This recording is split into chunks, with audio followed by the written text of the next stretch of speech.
Well, I guess it's time to spread the bad news. This is the engine out of the 78 Blazer. It was running fine. Fired it up, seemed to run fine, right? Well, once it got warmed up, it was showing some signs of being a bit too worn out to even bother trying to drive it on the street now. I was getting a ton of blow-by. One thing I recently did to it was I replaced the oil pan gasket and the rear main seal. And yet, once it was warmed up, after running for 20-30 minutes, it was already leaking. Just pouring out the back of the rear main. And so, I read into it a bit. And I even did a compression test, which gave me kind of funny results. If you crank it for a long time, it still gets over 150 psi in each cylinder, which seems pretty good. But if you only crank it a few times, it's low. So I wasn't sure if that meant it was worn out or not, but what I think is going on is the blow-by is mostly coming from worn valve guides in the cylinder heads. When the exhaust valve guides get worn, the exhaust gases can actually escape around the valve stem and end up pressurizing inside the valve covers, which pressurizes inside the entire crankcase of the engine and basically forces oil to come out of everywhere. And that definitely looks like what was going on. Like, just every seal was leaking, and so basically I'm not sure what was exactly going on with it. There's another spare engine back there, but either way, it's got to come apart to figure out what was going on with it. Like I say, I suspect it's at least the valve guides, if not rings as well, but that'll be a project for hopefully over the winter. Tear it apart, see what's going on, and maybe rebuild it. So, what is my plan for in the meantime? Well, I'll show you.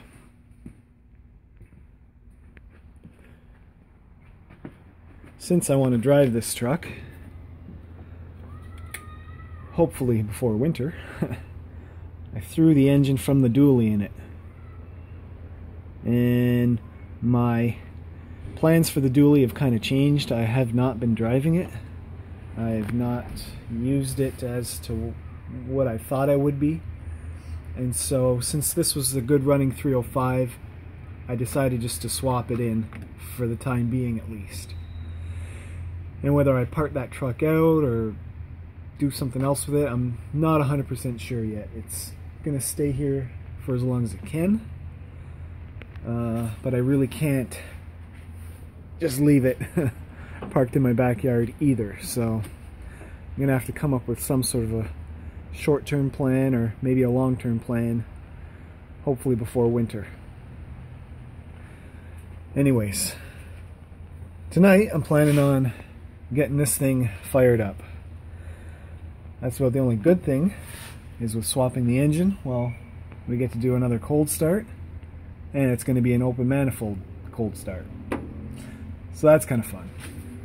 So I'm fixing to get the carburetor thrown on. I just dropped the distributor in. I'll put the plug wires on and hook up the starter. See if I can find some gas. And we'll go from there. Well, stay tuned. Okay, so I think I've got enough of it together that we can try and fire it off now. I've given it a shot of go-go juice. Incidentally, I noticed that these over-the-plug style manifolds don't line up to my exhaust pipes the same as the other style of manifold. I always thought they exited the same in the same spot, but apparently they don't. So something else I'm gonna have to change. But let's see what happens.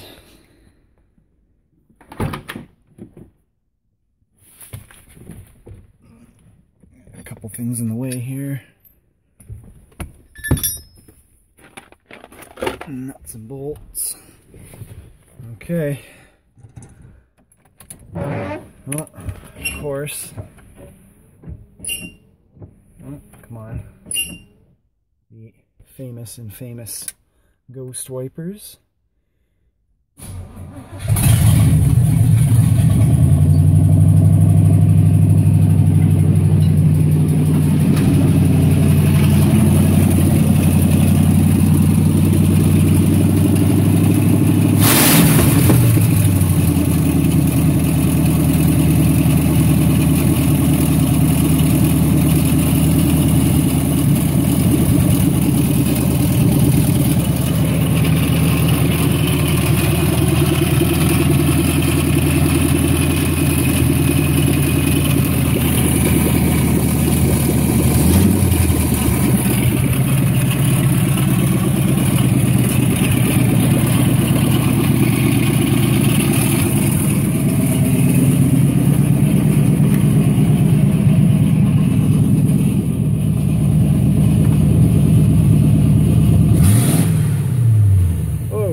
Oh, okay, the throttle's stuck right at the end there. Whew.